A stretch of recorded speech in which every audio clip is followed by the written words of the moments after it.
Welcome everyone to the C-Suite Marketing Perspectives podcast. I'm Steve McDonald, your host. And today I guarantee a very lively, very interesting, very unique point of view on sales. What makes sales successful from a CRO's point of view, how marketing can help support that. And I'll give you a little bit of a teaser before I introduce Anuj here, because Anuj has a perspective on sales as disruptive sales. And he and I had a fantastic conversation before we hit the record button, and we couldn't wait to record this. We did it the next day. So Anuj Kumar, former CRO, current CRO, right? You've been in sales for a long time. You're actually a trained engineer. Yeah. Right? If I remember that right. Mhm. You've led global sales teams, right? You've at the highest levels, you've worked with clients like AWS. And so you've kind of been there, done that, and have a point of view on the other side. Maybe do us a favor and give us a little bit more background on who you are and what's gotten you to where you are right now. And then we're going to jump into disruptive sales and talk a little bit about that. Awesome. Steve, again, thanks for the opportunity. Thoroughly enjoyed our introduction literally yesterday, less than 24 hours ago, and really glad to be here and excited about, hopefully talking to you about what I've been doing, but also learning from, the industry and my peers instead, in terms of how things go. So briefly about me, like you said, I am a trained engineer and double E for that. But I can change a light bulb if you paid me, which is you don't want to pay me to code. Long time ago, I would say between 25, 27 years ago, my first boss essentially said, I think, Anuj, you're better with customers because you can take the value and explain what we do better than most engineers can. And I think you should carry a bag. And once I moved to the dark side of selling, initially as an individual quota carrier, made some good money, never regretted it, never looked back, and have enjoyed building go-to-market teams for a bunch of companies. But most importantly, I would say 2 to 3 very disruptive times that I was blessed with that I would love to, share my stories here today.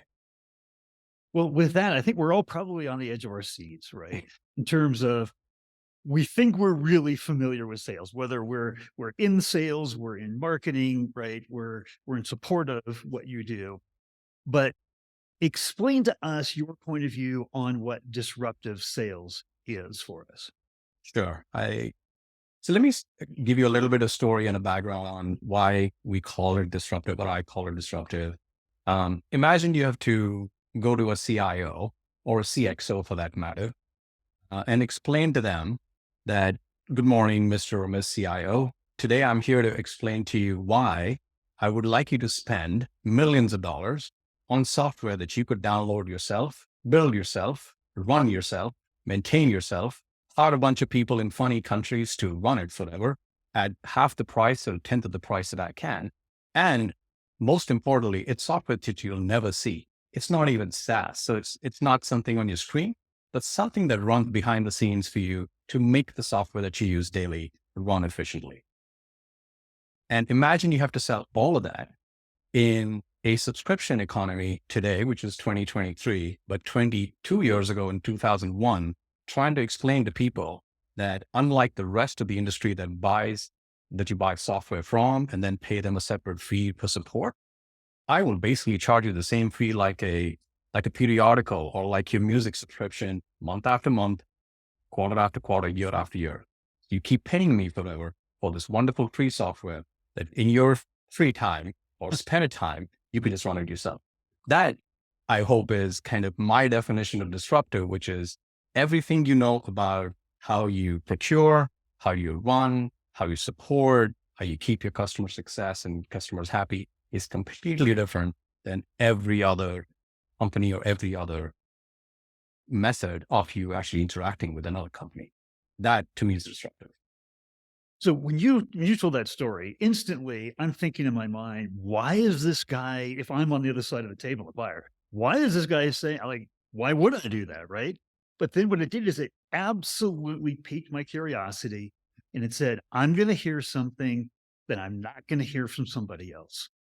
Right. That was kind of my takeaway. But what is your desired takeaway of, The of desire, see, I always believe uh, customers or prospects, at the end of the day, they're all buyers, they're people. And we all do and take decisions based on value, on what we assign to something that we interact with.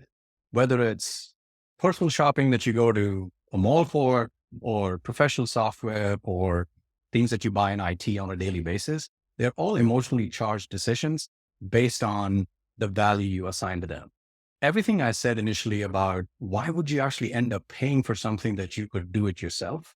There has to be something you assign value. And the value simplistically is, while it's fun doing it the first time, it's just not just boring, it's extremely hard to do it at scale. And it's next to impossible to maintain it rather than support it, which means you've got to keep coming back and keep running the same stuff again and again and again. And that part is the killer. While you're getting all the benefit of the cost and basically coming down because everybody has access to software, the cost is extremely high if you try to do it yourself. And that's the equation of value that you were able to then assign in the executive's mind to say, yep, I think it makes sense for me to engage with somebody to take care of that while I get the full benefit of basically this entire set of developers and industry and everybody else that's helping build it into an ecosystem that I can actually buy and actually control. So a number of things that you just said in there that were Yes. extremely important. You brought up emotion, right? I mean, when you talk about B2B and software and known quantity entity, right? We want to think, and especially the SaaS companies, right? We all think as soon as somebody knows, like our tech, right? And they see it, they're going to want to buy it, right? You know, like it's obvious, right? It's just there's nothing else to it. Just show it to them, and the floodgates will open. I'm a SaaS founder myself. It doesn't happen that way, right? And I think what you're Right. doing is you're saying you're building an emotion and intensity around this sale, right? Why would I do this? And then you swing the pendulum over to the other side. And it's almost like, why wouldn't you? Exactly. Exactly. See, it's more about why wouldn't you, not why you would, because the Right. why you would is always the logical part of your brain trying to compute or trying to compare or trying to come up with an equation that pleases your mind to say, these are all the reasons why I should do it. But there's always a but at the end of the sentence. And then the other one is, why wouldn't you do it? Is your heart speaking and saying, I actually love this and I like this. And why wouldn't I actually buy it? It's a big, simple example I'll give you is actually one of my favorite books is a book by two brothers, Dan and Chip Heath, called Switch. And the um, entire, I would say, thesis of the book is most, if not all of our decisions are based on the heart. And if you take a simple example of going to a mall, if you like a piece of clothing or a shoe that you saw in the first place, you're 99% likely to buy that by the time you finish your rounds in the mall, because all you're doing is your heart's made up and your mind is trying to compare it with 16 other shops by the time you come back and say, I think even though it might be twice as expensive and has colors that nobody else has, or you would look pretty odd in it, you would convince yourself that you're going to look really good in the most expensive gear, the first one that you actually liked. And so if you take that personal journey, and I go back to, it's emotional, and sales is about connecting stories. You know, we're all storytellers, salespeople are, and marketing people are. But I think those stories connect because we talk to people who are buyers, not companies that are arbitrarily assigned names, but we are talking to people who are actually, like you and me, make a decision based on their heart. And then everything I have to do from there on is do all these 3-letter acronyms of ROIs and TCOs and all the other things that add up to justify the decision that you already made with your heart. But what was interesting about how you did that was you didn't come with a feature list, right? And a comparison chart, right? You told a story that literally kind of outlined all the pain they would have to keep going through and the processes they would have to do and how that would, rip apart their time and they got better things to do to focus on to move their company forward, right? And so you in emotion, there's in B2B, the one thing that's very different than emotion in like B2C, this is a very large purchase. This has impact on the career, right, of the person who's making that decision. Absolutely. Absolutely. Which is where the emotion comes in, Steve, right? It's personal. Right. Right. It has to be. It has to be. And you have to be able to connect to it, right? You have to get these people to, you first have to appreciate it if it's important for them or not. And you have to get them to appreciate it that you're in this with them, not simply justified for. So now I'm curious because I can see that you're extremely good at doing this, but being in charge globally of sales teams, Yeah. you've had to translate this and you've had to teach others on your team in order to do this. When you talk to them, you teach them what are the most important things that you instruct them on in order to be a good storyteller, evoke the emotions, bring the buyer along with you. What are those things that are important to know and do? Actually, I usually people talk in sets of three. I boil it down to just set of one, which is if you ever want to be successful in a sales job, you should figure out a way to be able to ask more questions instead of giving more answers. Mm. And the more you can train yourself to have the ability to do that, you're able to your point, not talk about the feature, not ever talk about the price, but only talk about value. We've talked value selling, there's books written on it, there's videos, a lot of stuff online, and I've learned a lot from the knowledge that is out there. I truly believe that at the end of the day, what value selling is simply the ability to question what people do in their jobs. To your point, it affects their careers, which is a very personal part of their journey. It's not just professional part of the journey. It's who they want to be in the company that you're talking to. And everything you're trying to sell to them, nobody wants to be sold to, really. People want to be able to say, you're here to help me be successful.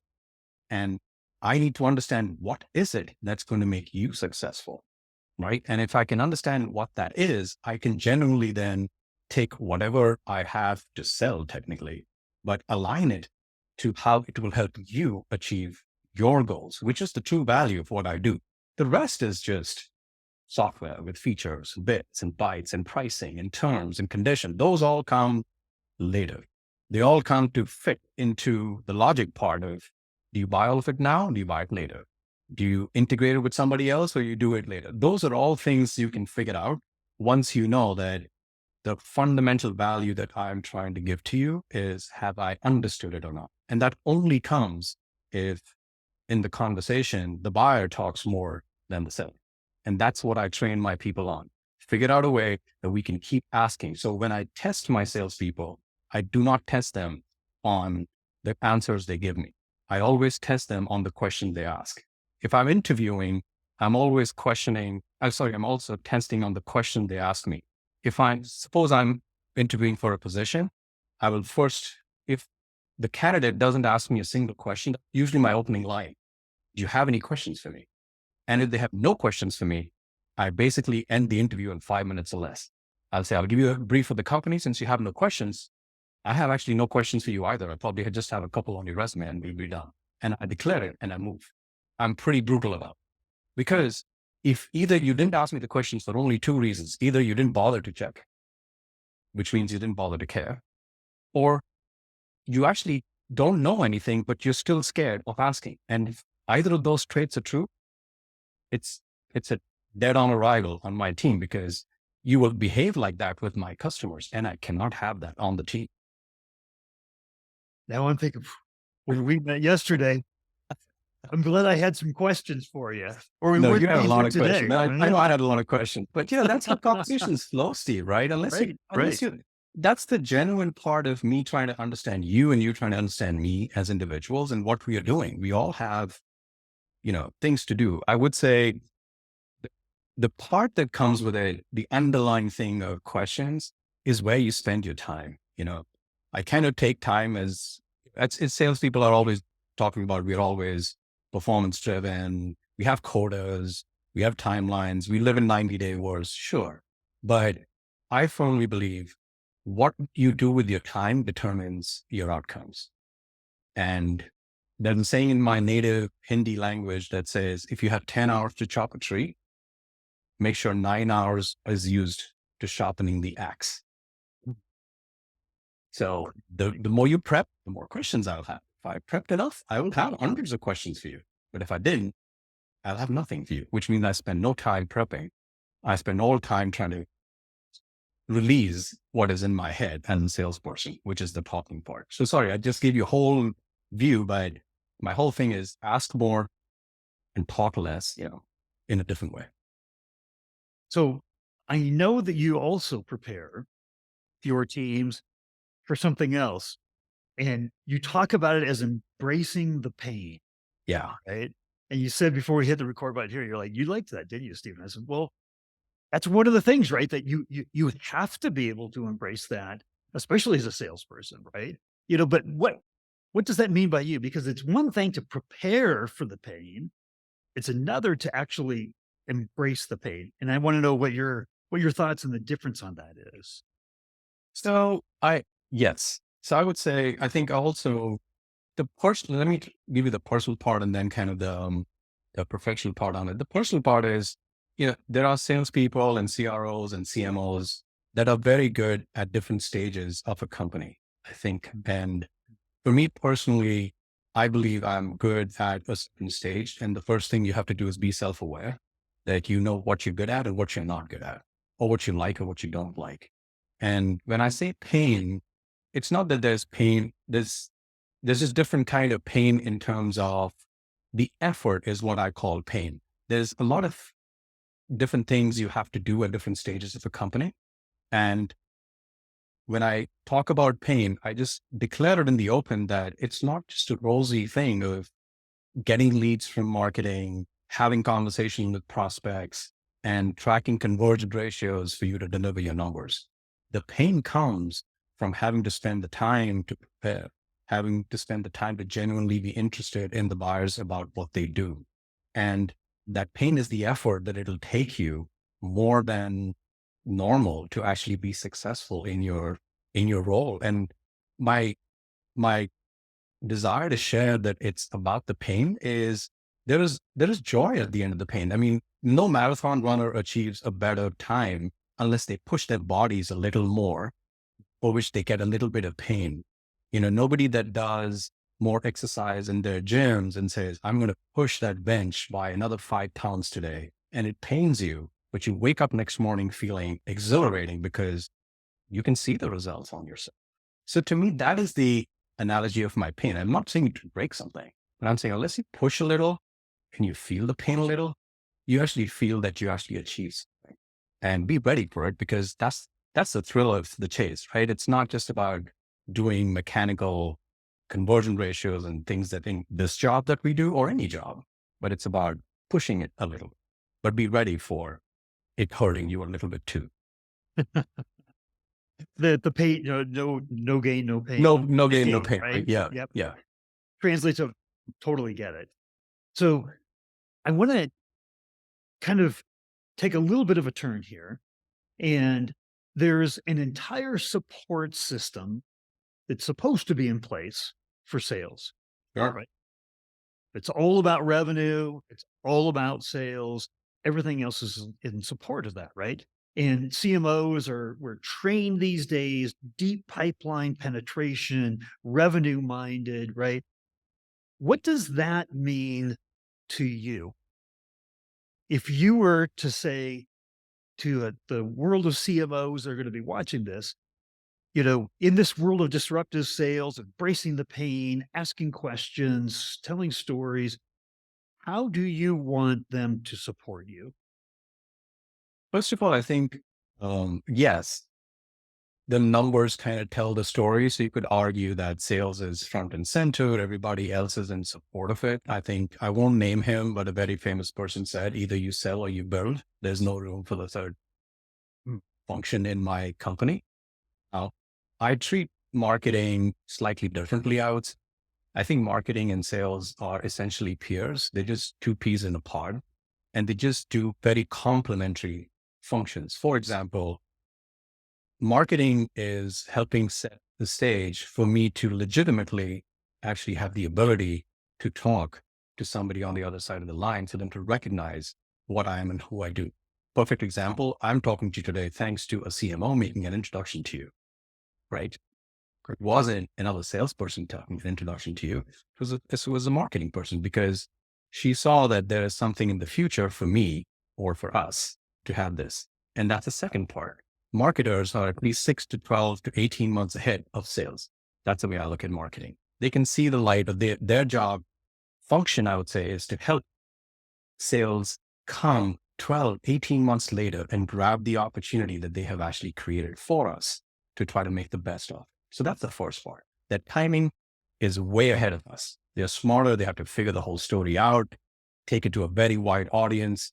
And for us to have the ability to just legitimately say, hi, I'm Anuj. I'm calling you from ABC. Would you like to have 5 minutes? Can I just have 5 minutes of your time? The right up entry comes from marketing.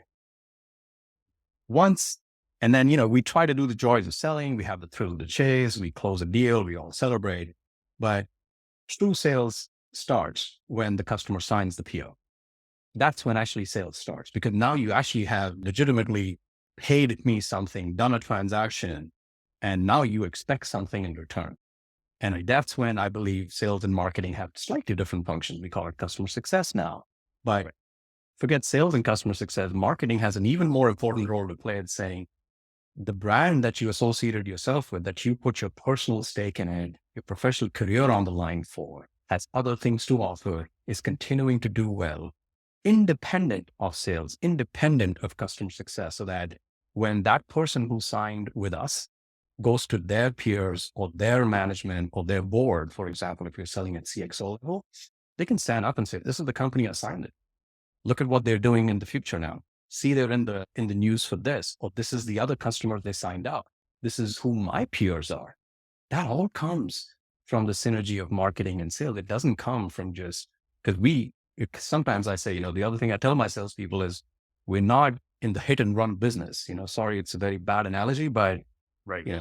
It's in the subscription economy. I have to make sure that every second of every day, I continue to provide value. Otherwise, you can just cut me off. It's like one browser tab away from the next competitor that you are on. And that's it. So it's the initial part. You're there ahead. You set the stage for us. And then everything that we do once we close, while we're closing it, you still have to get engaged. But even more importantly, once you close, how do you make sure the brand and the value continues to stand out independent of the salesperson ever calling you? Because we can come and go. So I'm going to ask you something. I'm going to kind of put myself out there. Sure. So about 2 or 3 weeks ago, I was doing a podcast with a 3-time B2B SaaS CMO. And we were talking specifically about the short-term and long-term role and what the CMO does. And she said, here's the way I think about it, Steve. She said, today's brand is tomorrow's demand. And I did the same thing. Very good. And that's she basically summarized everything I said in the past 6 minutes. She summarized in 6 seconds. Great marketer. And she went on to say, now this is what I want to ask you, because I've shared that with a bunch of CMOs and they're like, that's brilliant. I see them writing it down, right? We've all been in the business for 20 years, but so succinctly there.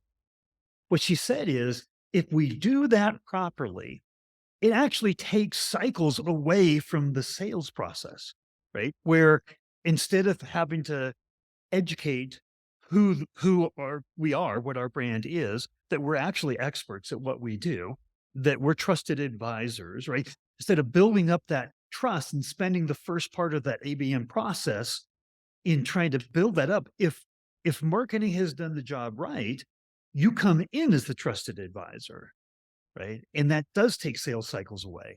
Would you agree with that? That was her assertion on that. 100%. And I would say if that is the cake, the icing on the cake is if your customer becomes the brand. Yes. Then the customer speaks for themselves, because then they do the storytelling for you. It's their value that you are actually trying to talk to others, because we know what sells is their peers or what they did. The referenceability is what you're selling. Yes. So she went on to say, actually, the customer's voice is ahead of our voice. 100%. I mean, 1,000%. If you could give me another zero on top, I'll take 1,000% off. Yeah, for sure. 100% So agree. this then leads to another question, which is how that's so important, how marketing does that, right? Because building our expertise, trusted advisor status, right? Opening up doors, starting conversations as B2B marketers, that's a lot of that is content, right? Yeah. Yeah. So just I'm gonna ask you, pin you to the wall on this and say, give me a rating on this. Because I like to ask people to like put a number out there and explain why. If you were to say from a CRO point of view, how important is content to the overall growth and success of the business? One, it's not important at all. 10, it's actually vital to the growth and success of the business. It's not the only reason why, but how important is it? On 1 to 10, how would you rate that content? I think I would rate it as high as 10, Steve. And the only time I would bring it down sometimes is only because you're just trying to do other things in sales from a pure sales function perspective. But I would say customers or prospects or community of who you deal with, the ecosystem only cares about the value of your foundation. And that comes from what it stands for, which is what the content is trying to tell the story of what that value is. And without content, I don't think you can start just putting numbers and things out there that people can just align to. Doesn't work. It never worked before. It probably won't work again in the future. I ripped this off out of a Forbes magazine article, so this isn't me being brilliant, but they say content marketing solves problems. Thought leadership sparks conversations. And in a world where the trend is more and more to self-service buying in B2B, in a world where I think Gartner's stat was that B2B buyers are 83% of the way through their decision-making process before they even want to talk to a salesperson, right? What that means is we have to get earlier in that buyer's process. It doesn't mean talking about features and benefits and things like that, right? That means talking about something that's interesting enough, engaging enough, helps educate them, helps them do their job, like you were saying earlier, right? So I think that was the kind of behind the today's brand, right? Is tomorrow's demand. It's not that today's brand has to talk about, in fact, there was a great stat that said that even having a connection, a sense of connection to your brand before engaging with the salesperson is as important as what the company does. Absolutely. And that, to your point, 100%, Steve, it's all about the content is what that is, right? And not just who in the brand. And content, to your point, trumps sometimes even the who, because you can arrive at the who later, but it's the what you're emotionally attached to, because that's what you're looking for. But that's what you seek for your growth in your career. And if that part of that value equation from the company you are seeing that content from connects, you will stay glued to that forever, right? And so content is king, no pun intended. It's been said before, like you, but yes, that's what rules. So I think if there's the combination of that, and then what you were talking about as a salesperson, you've got to constantly add value. It was one thing to say, I'm going to be a connection point between you and the product that we sell, and I'm going to connect you, right? Versus I'm actually going to add value in that process, right? I'm going to be here. I'm going to be here for every step of the way. I'm going to make recommendations based on what your particular needs are, right? That's that trusted advisor status, right? Yes, I understand enough about the industry that I can make really good recommendations, but how much of it is that I'm actually going to give you confidence in this buy because I'm going to hold your hand through the process? I mean, that is the key part, right? I think to your point, when you've arrived at that 85% that Gartner comes out with, that they're there, it's that 15%. The last mile is the hardest problem, right? They're trying to confirm some of these things that you be there to hold my hand. Have other people done it? How have they done it? What did they get out of it? what made you different and what makes me come back for more once I do the first part. All those are driven by the content and the confidence that the company stands behind the value that it's trying to advertise that you arrived at an 80% on. It's at 15%. That's when the equation of, I think, the sales journey begins, and the true marketing content complements it to say, this is all the value, which is why you kind of are almost there, but to help you get over the line, these are all the things that I can support you with. And it's more about supporting their case, not about going back to my emotional part. It's not about driving an ROI TCO calculator onto them, but emotionally helping them understand that we are going to be there for them. And this is how we're going to be for them for the rest of that 15% of their journey. So now I'm going to ask you a question that I purposely didn't ask you before. I'm sure you. Okay. So you have an opportunity now to say, if I could tell you, my CMO partner, what I would really want you to know that I kind of feel like you maybe understand a bit, but I want you to really get this, right? To help support me, what would that be? Because I know you've worked with CMOs that are fantastic. You've worked Yeah. with CMOs and marketing departments where you're like knocking your head against the wall, right? If you could put it right down to it, and you said, for the world of CMOs, from my point of view, this is what I really want you to know, what would that be? I would say just reverse engineer. I'm an engineer now. I'm going to put my engineering hat out. And I'll say, just reverse engineer the top 10 customers we already have Mm. and help my reps ask the questions so that the answers are the top 10 customer use cases. Ah, I would do that. You don't have to go out. You don't have to come back with completely new things, but a lot of the knowledge probably exists already where you are. It's how you simplify it in a way that, to my point, how can salespeople get the trusted advisor? You trust people who give you advice because they genuinely know about you. And the only way they know about you is they're able to ask you the right questions and get to know you better. And if I cannot get that, I don't know where to start. So marketers, I think we spend a lot of time on MQL and SQL and leads, and that's great. I love the numbers. If you had in sales, you have to love the numbers, but to me, that is the secondary part. The first part is, can you really help me reverse engineer the story so I can actually ask the questions that make the value come out implicitly? So the answer is the product. The question is the value. and I love the looking at the customers and the best customer relationships, right? The most profitable relationships, the ones that we want to emulate. Because as CMOs, here's what we do. We talk behind the scenes and we're like, guys, we got to know the customer better than anybody. We got to be the voice of the customer. That means we have to be constantly talking to the customer. We can't have familiarity, right? As soon as we think we know the customer is the moment that we start drifting away. Yeah. In fact, a CMO that was on a couple of weeks ago, and he came in, like March Madness, Final Four. He was like in the top 4 for CMO of the year. His big thing is, Steve, I actually feel like I'm untethered right now with the customer because I haven't had a conversation with a customer in the last 3 weeks. And he said, we have to constantly be having those conversations. And he said, here's the reason why, is because it's not a sales conversation.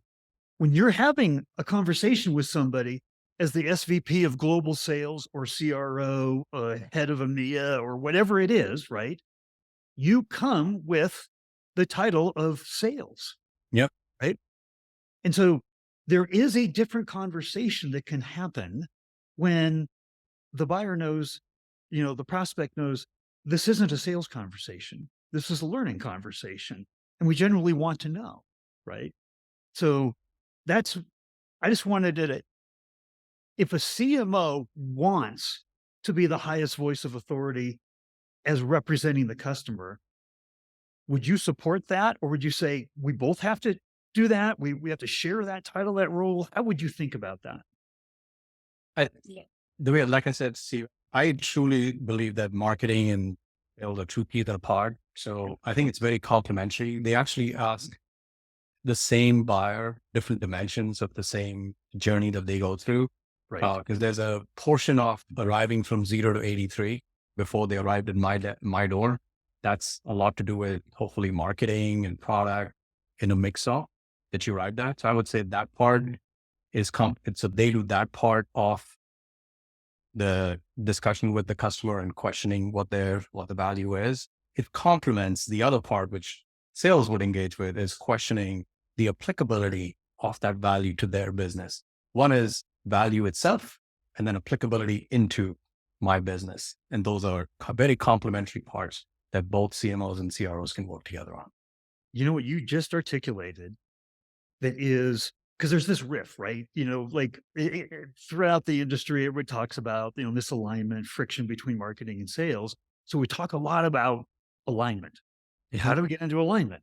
And I've done many an interview with CMOs on why do B2B CMOs fail so quickly, right? And they talk about misalignment a lot, obviously.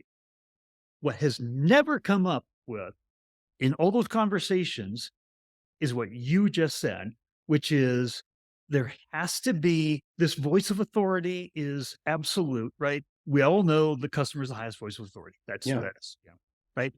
But the teamwork, the pairing of what sales knows about the customer and what marketing knows about the customer needs to actually come together, right? And for because marketing is broader too, Steve. They're ahead of it. Like I said earlier, they're 6, 12, sometimes 18 months ahead of hopefully sales coming in and knocking on the door. right. And second, they should have the unique ability to look at an industry or look at a geography. It's other dimensions of the business that sales, frankly, could care less about sometimes and just say, I just want to go close a deal because your value applies to your specific use case in your industry, in your geo. I've got that all, basically in an equation. And that's why I want to call Steve.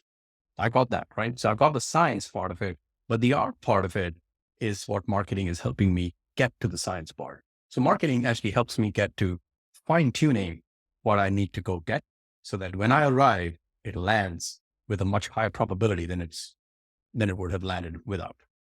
And that's why you also have product marketing, Steve. Like it's marketing, and marketing has so many dimensions, right? It's a brand marketing, it's product marketing, it's industry relationships, it's PR, right? There's so many things to it.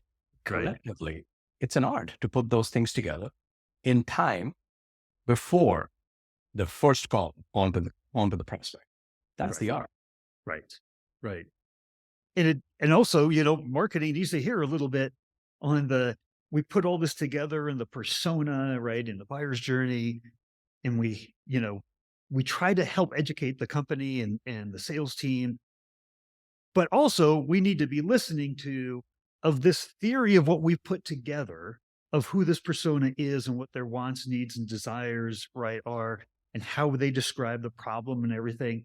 But when it comes right down to when are they actually going to buy and why, right? What were the key components that actually pushed that deal over the edge, right?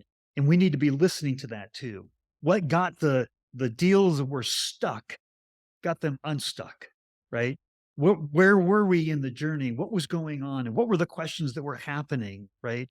So there's the theoretical, right, that we're trying to put together that has to be then married to but here's the practical, right? Exactly. Here's back to the questions, right? Marketing has to reverse engineer the questions for the customer journey.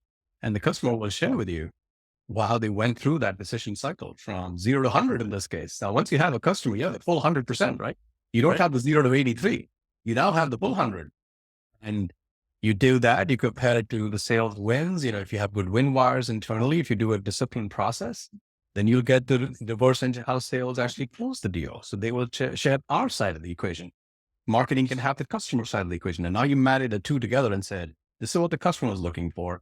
So what the sales process looks like. And if you gel these two together and just have back to the science part, the 5 things that connect, good to go. The chances of you succeeding are far higher than not. It's not an absolute certainty, but chances are much higher because it's been proven again and again. That's what I think. And to your point, if marketing does not keep in touch with the customers, I think they'll just lose not just their mojo, but their practicality in the whole thing, Oh, yeah. right? They'll just be out of sync. Yep. I agree. And then all we'll ask about is where's my MQL, and it'll be, game over. I just threw a bunch of MQLs over the wall. Right. Right? Absolutely. Well, this has been fantastic. Is there anything that we haven't covered that you would want to say? I would say probably just one thing. We are all in this wonderful SaaS economy with now AI and stuff, supercharging with time. I would say the one piece of advice I always have for either my audience or my team or anybody is, I'm a trained athlete. I used to run 100 meters. I can't run a mile. That's the other part. I'm lazy. I don't run a mile. I just run 100 and I can see the tape. But, it's not, there's a lot of books written about speed. You want to make decisions fast and do it good. My tweak to that is it's all about velocity. Just make sure the direction is right. Back to prepare well, ask the questions, and think about velocity, not speed, because velocity is speed with direction. And I'd rather, you have one meeting a day than 1,000 calls a day in sales. Yeah. Just figure out how you can get to that one meeting or that one prospect. And that's far more success than the speed of how many dials you made or how many emails you did or how many awesome LinkedIn posts you made. That's fantastic. It goes back to the preparing. It goes back to like sharpen your axe before you chop the tree down, right? Pretty much. Keep it simple, right? I love Yep. that. If there were people that had follow-up questions, wanted to get in touch with you, could I give them, would it be appropriate to maybe give the link to your profile on LinkedIn? Absolutely. Absolutely. I've been shut out of LinkedIn for how much solicitation I do, Steve. So I'm the reverse too. Trust me. I love to connect. I mean, if you're not, in sales, that's about it, right? You have to be social and you have to love to connect. So happy to, in fact, I would love to get feedback, but also critical feedback. What is good, what is bad. People disagreeing with me, back to, the disruptive part would be even more awesome. Like, what do they disagree with? And if they have an alternate approach to how they've achieved success would be great. All right. Well, you just made the invitation. So, well, hey, Anuj, thank you very much for coming on and sharing all of your insights. I really appreciate it. Likewise, Steve. Thank you for having me. Really, really appreciate this opportunity. Thank you so much.